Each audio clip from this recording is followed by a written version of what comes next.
As you'll no doubt notice from the moment this video starts, if you've heard any of my other stuff, is that I have a new microphone and I'm learning quite a bit about how to use it. It's an ongoing process, but I'm always interested in learning new things. It just so happens that this time it's useful. Anyway, about the video, I played a little something called Castillo, Shattered Mirrors.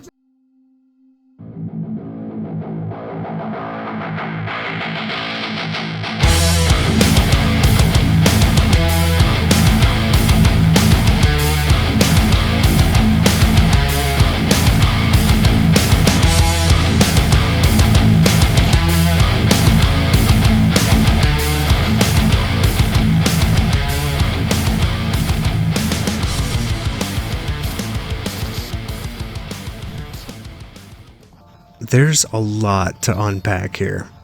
Castillo, Shattered Mirrors is like the kind of thing you get when you have a dream about existing inside of an 8-bit game. Somehow this game actually managed to recreate some of the bugs that exist only on an NES, and only because of very specific hardware limitations, but recreated it in a 3D environment while simultaneously building off of a similar schlocky charm. I sat down with this game not really knowing what to expect. It's a rather obscure title by a developer with a history with the bizarre. At first glance, I was pulled in by the aesthetics. After a while, I became frustrated with some of the mechanics. At one point, I considered abandoning the entire game. Then I remembered that there's a sequel recently released that looks great, and I wondered how much of this knowledge gained here was put to use to make it. Ultimately, I grew an appreciation for this little game. Think of it like this. I remember 8-bit consoles, and more importantly, playing games on them. There was a certain unspoken rule that you weren't getting a fully polished experience anywhere. And born from limitations of technology and hardware at the time, developers and their audiences formed little subcultures brimming with creativity. Anyone's favorite game from this era often would be unfairly difficult, riddled with glitches, have dog shit hitboxes, and when the screen would get too busy, things would just start disappearing. We loved it in spite of these things. I decided to check out Castillo, Shattered Mirrors, due to the sequel's release, which got my attention first, I believe. The subsequent experience was, interesting, to say the least. The game opens up with a cutscene involving our main character amidst a hijacking attempt on some unsuspecting cultists. During this, a main core of the cult seems to be performing a ritual that has completed at this moment, causing all the cultists to spew forth a sickly yellow light from their eyes and just wither away. This includes the driver of the vehicle in the current hijacking. Well, as you'd expect, the result is a crash landing into some backwoods farm area within a dangerous proximity to a church of sorts. This gives the player some time to get acquainted with the controls and the handling of the game. You have your trusty sidearm to begin with, and within this first segment find another for a pair and some good old-fashioned dual wielding, as well as a whip, with some very Belmont family quality to it. This whip can be used at any time with any weapon equipped and becomes extremely pivotal if you plan to succeed in your eventual mission to kill Dracula. The opening segment concludes with finding a talking voodoo doll to take with you in your travels, who also prefers to have a dead vampire over a living one. William, as he goes by, acts as a vessel for the story to unfold by engaging in dialogue with the main character. After filling all the basic requirements of having your loadout, it's time to enter the castle proper. The inside of Dracula's castle operates in a similar vein to Peach's castle from Mario 64. There are various doors scattered about that you enter in order to collect a shard, much like the paintings and stars from Mario in this example. Most of these areas will have 5 different shards from 5 different levels, 2 extra shards for finding certain extras within these levels, and a boss that provides 1 final shard. I don't know how many shards are required in order to reach Dracula, but thankfully, not all. I say thankfully because some of these shards later on in the game actually prove to be unattainable due to very level-specific bugs. I'll get back to that, but first, Everything in Shattered Mirrors is presented in a pseudo 8-bit style that harkens, almost, back to the titles of that era, with things like the old Castlevania games especially. All of the sprite work and environmental designs look like they could have been designed in that era, at least. A lot of the sprite work is rudimentary, and nearly all of the enemies do contact damage. I'm not exactly the biggest fan of that, but it does fit the era it was going for. I think my favorite part of the visual aesthetics is the weapon and item sprites. I always did like the little pixelated representations of things. What really helps solidify this notion is the audio. The sound effects are very 8-bit, much more so than I anticipated. The music kinda hits what it's going for too. There's this very close, but just not quite late 80s, early 90s sound to the whole thing.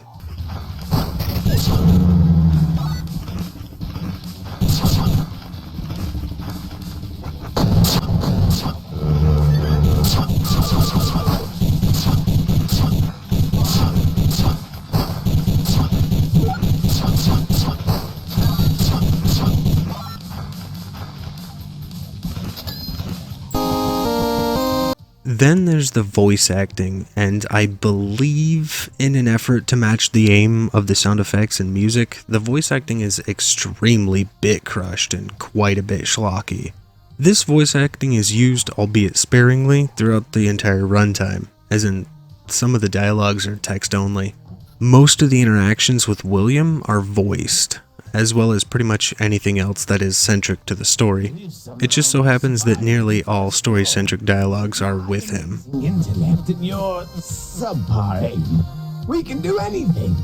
Thanks. Any idea what's next? We still haven't seen most of the henchmen. Or Jack. Who's Jack? William won't tell you the things you'll need to learn to be successful.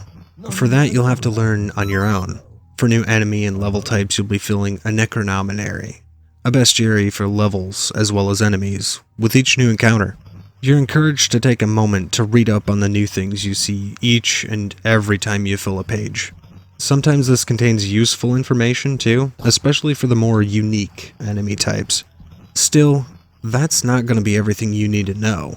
For the moment-to-moment stuff, we're going to need to take a look at the HUD.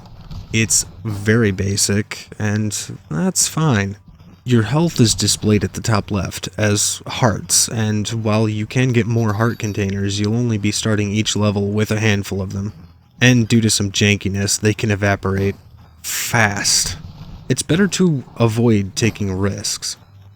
Your ammo counter is at the bottom left, and for a while I thought this meant across all weapons. It does not, and each weapon has an individual ammo pool, and they're all refilled upon picking up an ammo box. The right side is just going to represent the collectibles you found. Shards at the top, 3 roses and a cross per level below it. The gameplay, though, oh shit, that is a mixed bag. I don't know where to start. So many familiar things were painted over each other here. At the base layer, man, this is an FPS, a retro-flavored one at that. There's a brisk pace for movement if you have auto run on, at least.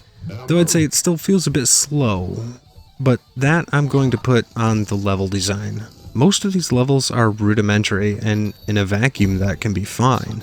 There's just a bit of a disconnect with the scale of the levels themselves. Not that they're excessively long or anything, but they're large in a way that feels like running is more of a walking speed in the more open levels. Given that, there's actually a decent variety of enemy types to keep you on your toes. Actually, let's discuss that for a moment. There are some enemy types that simply move toward the player in order to deal contact damage. The different types come with adjustments to their speed and health. But some enemies just exist to be an obstacle to prevent you from trying to outmaneuver other enemies, and these ones usually have 1 or 2 specific weapons that take them out quickly, so as to try to encourage weapon swapping. There are some quite interesting enemy types in this category that are designed to either ruin the player's momentum or focus. I gotta say, this was actually a surprise, and not a bad one. A couple examples are a scarecrow that'll hit you with a sort of chain and drag you toward it. This makes you focus fire on him and not see your surroundings. Or a ghost that can be waved away with a flashlight, but takes a straight path to you, and in the event it reaches you, it immobilizes you, forcing a break to perform an exorcism before you can walk again, but you can still turn and shoot the whole time. And to deal with this, you have a somewhat familiar FPS arsenal with a cool twist that every time you acquire a new weapon, you have to pick one of two options to fill that slot. Those are mutually exclusive too, I think in an attempt to create replay value. All of this comes together when you enter these microcosms of FPS levels, which most can be completed in just a few minutes. You see, those doors can be entered over and over again, providing a selection of levels upon entering, where the goal is disguised as a collectathon but operates in a more traditional sense. There's a distinct point A to B design to the levels, where finding and touching the shard ends the level, or in some cases, collecting enough pieces of it. And yes, there are other collectibles scattered in the levels, in the form of 3 roses and 1 cross in each, with the exception of the bosses. However, these collectibles are nearly always right on the path. These are not sprawling areas, by any means. Collecting all the shards along the way will allow you to bypass most of the levels, if not all of the levels in the last area. And that's great, because that's where you'll see the levels that have the game-breaking bugs that prevent you from finishing them. On the bright side, the game is completable in the sense that you can still reach and defeat the end boss. There are bugs, yes, and game-breaking ones at that. However, none of them stopped me from completing the game all the way to the end credits. This game does seem to have a lot of bugs though. Now, I have to say that earlier versions of the game don't actually seem to have as many bugs. I played Castillo in late 2023 for full disclosure. I had a lot of issues with hit detection and level geometry. The hit detection alone was something noticeable constantly throughout the entire runtime of the game. Just about every shot was a roll of the dice as to whether or not I was even going to hit. I certainly don't like saying this, but thankfully there was a hit marker to tell whether or not I hit.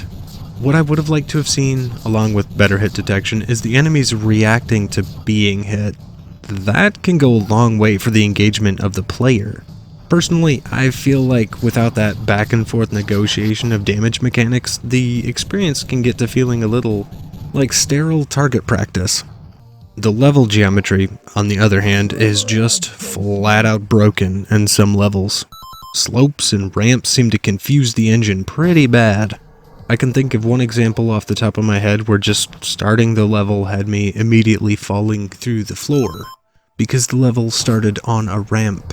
Other times, ramps and levels just sent me veering off course, and if I hit a wall, I was going straight through the level geometry. Anytime I was on a ramp and couldn't course correct well enough, it's not easy. The level had to be restarted. Another minor gripe is that if you pick the right weapon for any given boss, it seems to die in 1 or 2 hits. I don't know if this is intentional, but it reeks of cheese. Appreciation for this title is going to come from a very specific kind of place. This is not a game for everyone. I can recommend it to people who survived the horrific jankiness of the late 80s gaming and want to microdose some nostalgia. You get the same bowl of soup here. But can I recommend it to everyone? No. The unpolished and buggy nature of the levels leaves quite a bit to be desired. But because of the rest of it, I found myself wanting to see more, and I would love to see what the developer has done with the sequel. Shattered Mirrors is definitely a rough draft for what Nine Circles could become, so I'll definitely be returning for the sequel at some point. So, while it's really rough around the edges, the important bit is the question as to whether or not I was bored, and that's why I'm here making a video. I wasn't bored, and I wanted to see what was coming next. None of this game was actually particularly egregious enough for me to want to quit. In fact, the meshing of the concepts presented is rather intriguing. The flow state of playing Castillo Shattered Mirrors is the exploration of the main castle, unlocking area after area, coupled with snappily jumping in and out of extra-dimensional doors, going guns blazing as your trips through them become increasingly hostile. It's an effort, not knowing what the next hurdle will be, to finally see it through to the end and wrap up the tangled mess you've left in your wake. To journey through and make it to the end is as much a testament to your ability to succeed in the challenges presented by the developer as it is your ability to work within the confines of a system working parallel to you. Not against you, and certainly not with you. It's a trip down memory lane for me, in the sense that it's like reminiscing about the games we used to play